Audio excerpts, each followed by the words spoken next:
오늘 이 시간 우리에게 주시는 하나님의 말씀은 고린도전서 1장 4절로 9절 말씀입니다. 고린도전서 1장 4절로 9절입니다. 이 계시의 말씀을 받들어 읽을 때에 살아계시는 하나님의 음성을 듣는 시간이 되시기를 바랍니다. 그리스도 예수 안에서 너희에게 주시는 하나님의 은혜로 말미암아 내가 너희를 위하여 항상 하나님께 감사하노니 이는 너희가 그 안에서 모든 일 곧 모든 언변과 모든 지식에 풍족함으로 그리스도의 증거가 너희 중에 견고하게 되어 너희가 모든 은사에 부족함이 없이 우리 주 예수 그리스도의 나타나심을 기다립니다. 주께서 너희를 우리 주 예수 그리스도의 날에 책망할 것이 없는 자로 끝까지 견고하게 하시리라. 너희를 불러 그의 아들 예수 그리스도 우리 주와 더불어 교제하게 하시는 하나님은 미쁘시도다. 아멘. 프리덤이라고 하는 영화가 있습니다.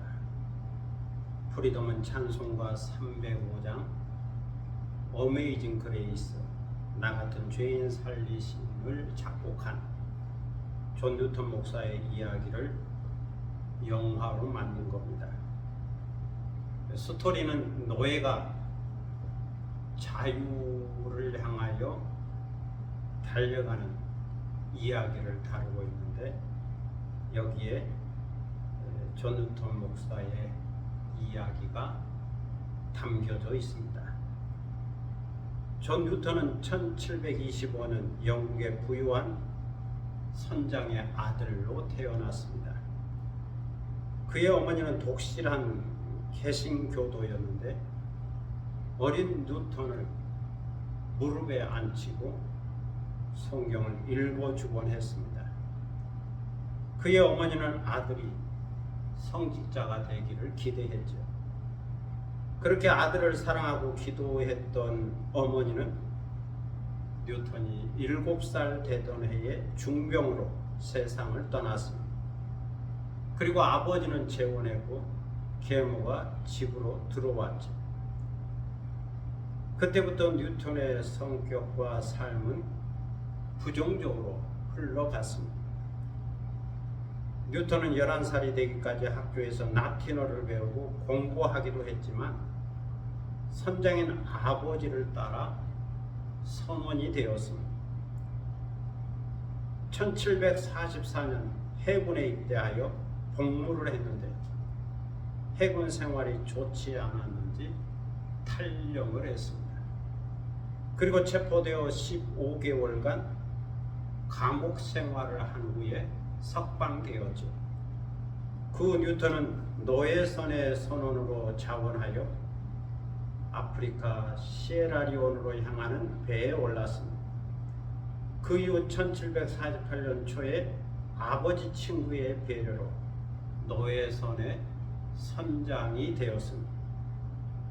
뉴턴은 노예선 선장으로 아프리카에서 노예들을 싣고 런던으로 돌아오던 중에 엄청난 폭풍우를 만났습니다. 폭풍우는 10하루 동안 계속되었죠. 어두운 새벽 흔들리는 배 위에서 물을 퍼내었지만 배는 가라앉을 것만 같았습니다. 뉴턴은 지친 몸으로 기둥을 붙잡았죠. 그 절체절명의 순간 어머니의 무릎을 베고 들었던 잠언 1장 23절로 30절 말씀이 스쳐 지나갔습니다. 내가 불렀으나 너희가 듣기 싫어했고 내가 손을 폈으나 돌아보는 자가 없었고 도리어 나의 모든 교훈을 멸시하며 나의 책망을 받지 아니하였은즉 너희가 재앙을 만날 때 내가 웃을 것이며 너희에게 두려움이 임할 때에 내가 비웃으리라. 너희의 두려움이 광풍같이 임하겠고 너희의 재앙이 폭풍같이 이루겠고 너희에게 근심과 슬픔이 임하리니 그때에 너희가 나를 부르리라. 그래도 내가 대답하지 아니하겠고 부지런히 나를 찾으리라. 그래도 나를 만나지 못하리니 대저 너희가 지식을 미워하며 여호와 경외하기를 즐거워하지 아니하며 나의 교훈을 받지 아니하고 나의 모든 책망을 업신여겼음이니라. 그리고 이어서 누가복음 11장 13절의 말씀이 생각났습니다.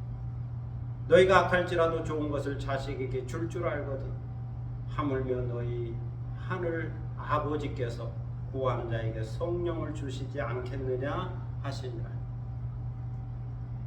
뉴턴은 이 말씀을 붙잡고 폭풍 속에서 하나님께 기도했습니다. 주여 우리에게 자비를 베풀어 주소서. 주여 우리를 구원해 주십시오. 뉴턴은 노예 무역상으로서 자신 안에 있었던 교만과 탐심과 난폭하게 노예들을 대했던 그 모든 죄들을 떠올리며 회개했습니다. 회개하는 그의 눈에서는 폭풍과 같은 눈물이 휘몰아쳤죠. 그렇게 그는 폭풍 속에서 회심했고 폭풍 속에서 구원을 받았습니다. 그 존 뉴턴은 신학을 공부하고 목사가 되었고 나 같은 죄인 살리신 유명한 찬송가를 작사했습니다. 그리고 자신의 죄를 회개하는 마음으로 노예 해방 운동에 기여했죠. 뉴턴은 82세를 사는 동안 하나님의 은혜에 감격하며 살았습니다. 그리고 죽기 전 한 달 전까지 설교를 했지요. 그리고 찾아온 동료들에게 이렇게 말했습니다. 나의 기억은 점점 사라져갑니다. 그러나 나는 두 가지만 기억합니다. 하나는 내가 엄청난 죄인이었다는 것이고 다른 하나는 그리스도는 위대한 구세주라는 겁니다. 그리고 그는 자기의 묘비에 목사라 쓰지 말고 심부름꾼이라 쓰라고 유언을 남겼습니다. 또 그는 이런 말을 남겼죠. 내가 만일 천국에 가게 되면 나는 거기서 깜짝 놀랄 만한 세 가지 일을 보게 될 겁니다. 하나는 다른 사람은 몰라도 그 사람은 틀림없이 천국에 있으리라 생각했는데 와서 보니 천국에 그 사람이 없더라는 겁니다. 또 다른 하나는 저런 사람은 천국과 담쌓았다. 저런 사람은 구원받을 수 없다. 저런 사람은 천국에 갈 수 없을 거라고 생각했던 바로 그 사람이 천국에 와 있더라는 겁니다. 그리고 마지막으로 아무리 생각해 보아도 나는 구원받을 만한 사람이 아닌데 그런 나 자신이 천국에 와 있는 것을 보고 깜짝 놀라게 된다는 겁니다. 그러면서 하는 말이 이 모든 것은 전적인 하나님의 은혜라는 거죠. 어떤 선도 아니고 착함도 아니고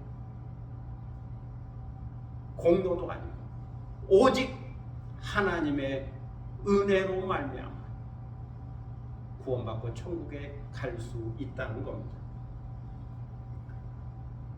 버락 오바마가 미국의 대통령으로 재임하고 있을 때 찰스턴에 있는 흑인 교회의 20대 백인 청년이 난입하여 목사를 포함하여 9명을 살해하는 충격적인 사건이 있었습니다. 그 총기 난사 희생자를 추모하는 장례식이 미국 사우스캐롤라이나주 찰스턴의 농구 경기장에서 있었죠. 이 자리에서 오바마 미국 대통령이 참석하여 추모 연설을 했습니다.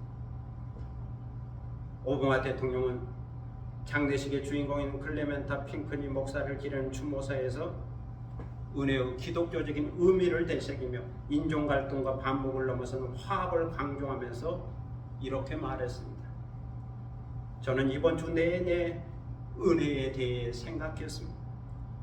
사랑하는 자들을 잃었음에도 불구하고 그 가족들이 보여준 은혜에 대해, 핑크니 목사가 설교했던 은혜에 대해, 그리고 내가 가장 좋아하는 찬송가 어메이징 그레이스, 놀라운 은혜에 대해 생각했습니다. 오바마 대통령은 어메이징 그레이스, 어메이징 그레이스라고 외치더니 잠시 고개를 숙였습니다. 한동안 침묵하더니 나지막한 목소리로 찬송가 305장 어메이징 그레이스를 불렀습니다. 나 같은 죄인 살리신 주 은혜 놀라워, 잃었던 생명 찾았고 광명을 얻었네.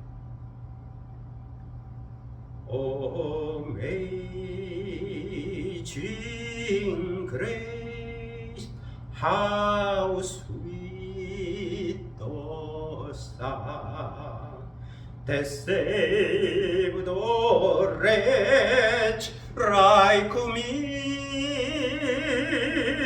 I once was lost, but now I'm found.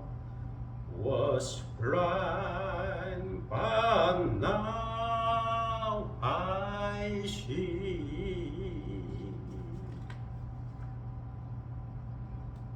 오마 대통령이 부르는 찬송가를 들으면서 회중들은 깜짝 놀라는 표정으로 웃음과 함께 박수를 쳤습니다. 그리고 단상의 교회 지도자들은 차례로 일어서더니 찬송가를 따라 부르면서 아멘으로 응답했고, 오르간이 연주되고 성가대와 6천 명에 달하는 주목들이 함께 어메이징 그레이스를 합창했습니다. 오마 대통령은 찬송가를 다 부른 후에 핑크니 목사가 그 은혜를 발견했다라고 말했습니다. 그리고 이어서 8명의 희생자 한 사람 한 사람의 이름을 부르면서 그들에게도 그레이스, 은혜가 있기를 그러면서 유족들을 위로했습니다. 오늘 성경 4절을 보면 사도 바울의 감사가 기록되어 있습니다. 그리스도 예수 안에서 너에게 주신 하나님의 은혜로 말미암아 내가 너희를 위하여 항상 하나님께 감사합니다. 여기서 사도 바울은 그리스도 예수 안에서 고린도 교회에게 주신 하나님의 은혜가 있다라고 말씀하고 있습니다. 하나님께서 고린도 교회에게 주신 은혜의 선물이 있다는 겁니다. 이 은혜를 생각할 때마다, 이 은혜를 생각하며 기도할 때마다 하나님께 항상 감사하게 된다라고 고백하고 있습니다. 나의 감사는 오직 하나님의 은혜입니다. 그렇다면 그리스도 예수 안에 있는 하나님의 은혜 카리스란 무엇일까요? 조직신학자 제이스 페코 교수는 그의 책 은혜를 아는 지식에서 은혜를 이렇게 설명하고 있습니다. 은혜는 하나님께서 주시는 과분한 호의, 분수에 넘치는 사랑이다. 은혜라는 단어는 죄인들을 구원하기 위한 자발적인 선하심으로서 역사하시는 하나님의 생각을 표현한다. 이처럼 은혜는 죄인을 구원하기 위하여 계획하시고 섭리하시고 행동하시는 하나님의 사랑입니다. 우리에게 사랑받을 만한 어떤 자격이 있는 것이 아닙니다. 사랑받을 만한 어떤 선이나 공로가 있는 것도 아닙니다. 사랑받을 만한 어떤 의가 있는 것도 아닙니다. 그럼에도 불구하고 하나님은 우리를 용서하시고 사랑을 베풀어 주셨습니다. 자신을 십자가에 희생하면서 사랑을 베풀어 주셨습니다. 십자가라고 하는 충분한 대가를 지불하면서 사랑해 주셨습니다.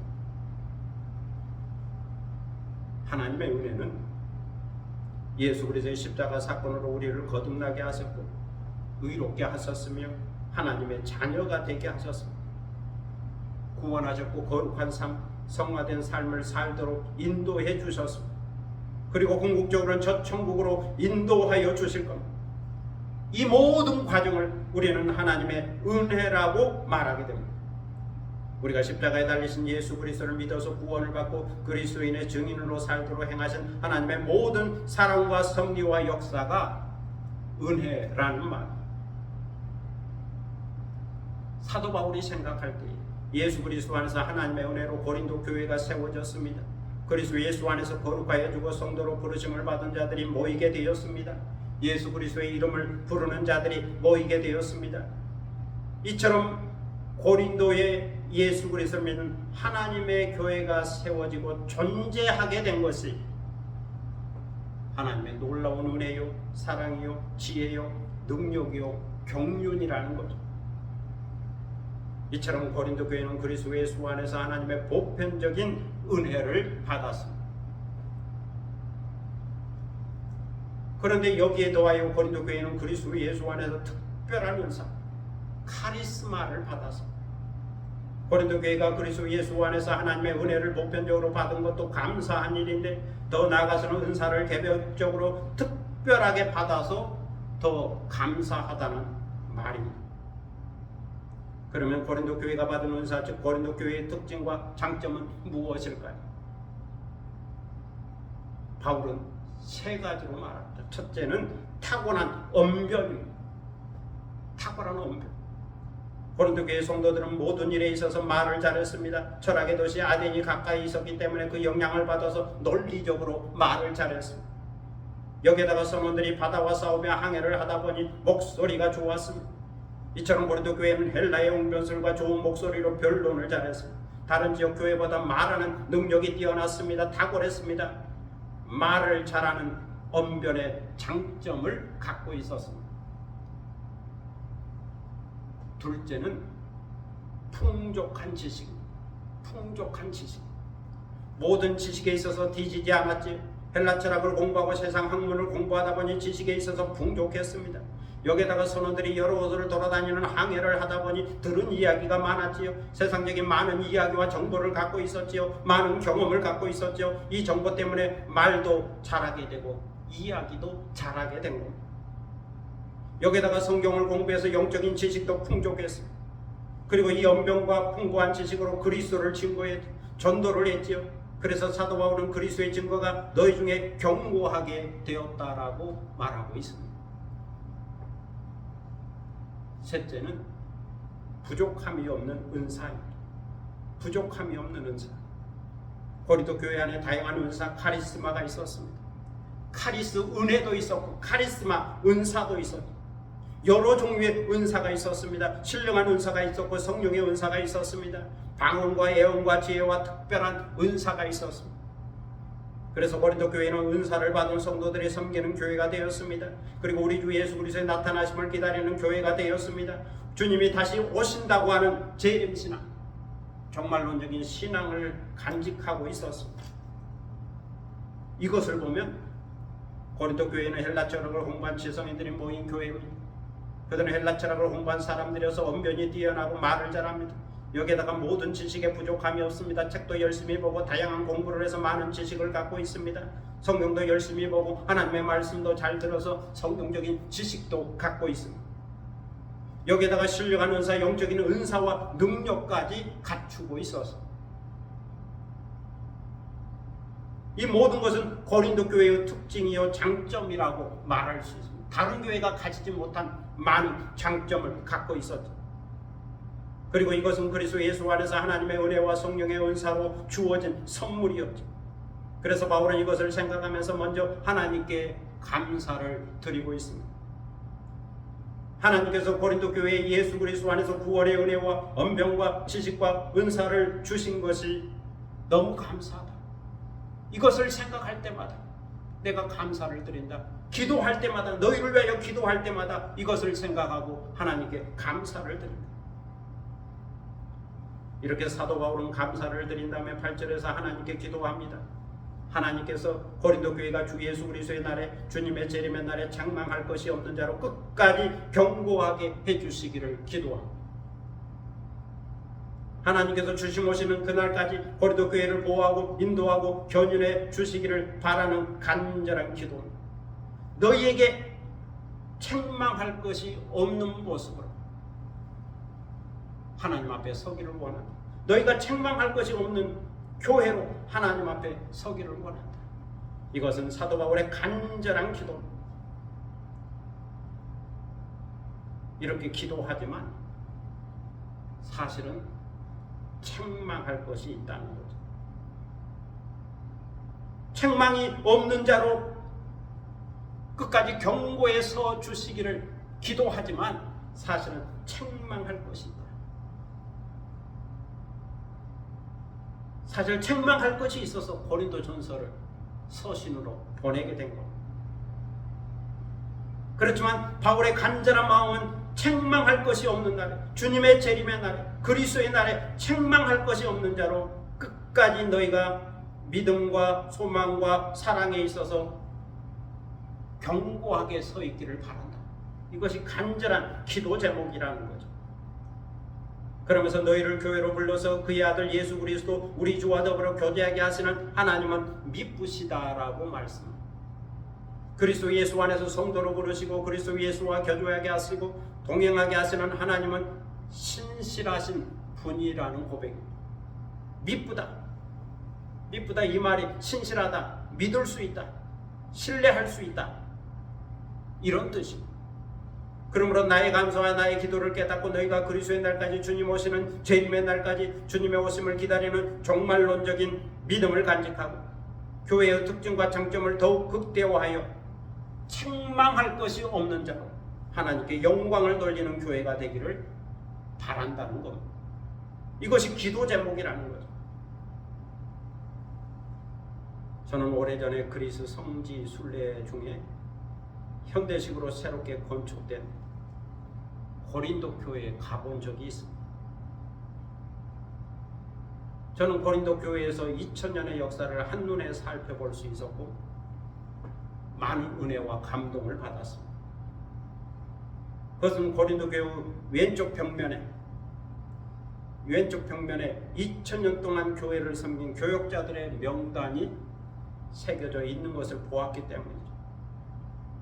1대는 사도 바울이고 2대는 아볼로입니다. 그리고 3대는 실라이고 4대는 소수대니, 이 4명은 성경에 기록된 이름이기 때문에 우리가 다 아는 이름입니다. 그런데 5대부터는 성경에 기록이 없기 때문에 교회 사마에 있기 때문에 모르는 건데, 고린도 교회 벽면에 5대부터 오늘 현재 이르기까지 교역자의 이름이 새겨져 있습니다. 역사 속에 중단되지 않고 교역자가 있었다는 것은 교회가 중단되지 않았다는 거죠. 교회의 역사가 2000년을 이어왔다는 겁니다. 그리스 역사 속에 수많은 전쟁이 있었는데 그 전쟁의 소용돌이 속에서도 교역자는 있었다. 교회는 존재했다 하는 거죠. 2000년의 역사, 2000년의 교회의 역사, 고린도 교회의 역사가 있었다 하는 거죠. 소아시아에 가보면 소아시아에 7교회가 있는데 2000년의 역사 속에서 다 사라졌습니다. 분명히 성경에는 있는 이름들인데 사도 바울이 세운 교회인데 다 2000년 동안 사라졌습니다. 그런데 고린도 교회는 아직까지 남아있는 거죠. 2000년의 역사를 갖고 있는 거죠. 사도 바울이 개척해서 세운 고린도 교회, 지금도 남아있는 겁니다. 그것을 생각할 때 감동이 있었습니다. 또 오른쪽 벽면에 고린도전서 13장이 헬라어로 기록되어 있죠. 제가 헬라어를 읽을 수가 있습니다. 그 고린도전서 13장 사랑장이라는 걸 알았죠.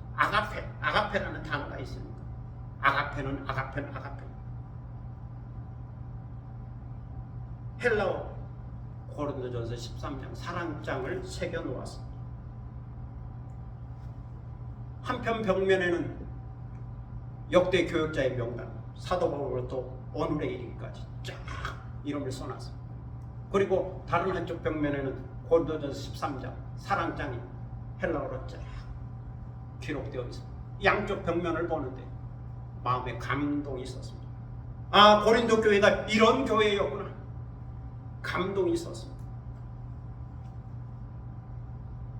예수 그리스도 안에서 거룩하여 주고 성도로 부르심을 받은 여러분, 주 대신 예수 그리스도의 이름을 부르고 그의 이름으로 기도하는 여러분에게는 어떠한 하나님의 은혜가 있습니까? 어떤 그리스도의 정체성과 특징과 장점과 은사를 간직하고 있습니다. 고린도 교회처럼 그리스도의 복음을 담대히 말할 수 있는 언변이 있습니까? 그리스도를 아는 지식이 풍족하게 있습니까? 그리스도 안에서 성령을 통하여 주신 은사가 있습니까? 오늘 이 시간 고린도 교회처럼 그리스도 안에서 주시는 하나님의 은혜와 성령을 통한 언변과 지식과 은사를 간직할 수 있기를 바랍니다. 여기에 기초하여 그리스도의 날에 책망할 것이 없는 자로 주님의 재림을 기다리는 종말론적 신앙을 간직할 수 있기를 바랍니다. 그리고 신실하신 하나님의 은혜로 항상 주 예수 그리스도와 더불어 교제하고 사귀고 동행할 수 있기를 바랍니다. 오늘도 예수 그리스도 안에서 하나님이 주신 은혜와 성령의 은사로 감사하고 기뻐하는 그리스도인의 정체성을 갖고 책망할 것이 없는 자로 살아가는 여러분이 되시기를 축복합니다. 기도하겠습니다. 하나님 감사합니다. 사도 바울을 통하여 주시는 고린도전서 말씀을 보았습니다.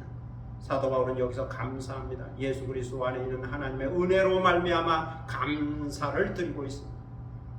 은혜가 있어서 감사합니다. 예수 그리스도를 믿고 예수 그리스도의 이름을 부르고 교회가 여기에 세워진 것을 감사합니다. 그리고 특별히 고린도 교회에 주님의 은사가 있어서 감사합니다. 저들에게 뛰어난 언변과 풍족한 지식과 넘치는 은사를 주셔서 교회를 섬기게 하시니 감사합니다. 여기에 더하여 주님 오신다고 하는 종말론적 재림신앙을 갖고 있습니다. 이제 주님 오시는 그날에 점도 없고 흠도 없고 책망할 것이 없는 자로 서기를 간절히 바라는 사도 바울의 그 기도를 살펴보았습니다. 그리고 주님과 계속 교제하고 동행하기를 바라는 마음도 살펴보았습니다. 오늘 우리는 어떤 감사를 갖고 있습니까? 주님의 은혜와 주님의 은사로 인하여 감사할 수 있는 저희가 되게 하시고 책망할 것이 없는 성도로 하나님께 영광을 돌리는 삶이 되도록 인도하여 주시고 늘 감사함이 풍족한 복된 믿음의 삶을 살게 하시고 이를 위하여 항상 주님과 교제하는 저희가 되게 하여 주옵소서. 감사드리며 예수 그리스도의 이름으로 기도드립니다. 아멘.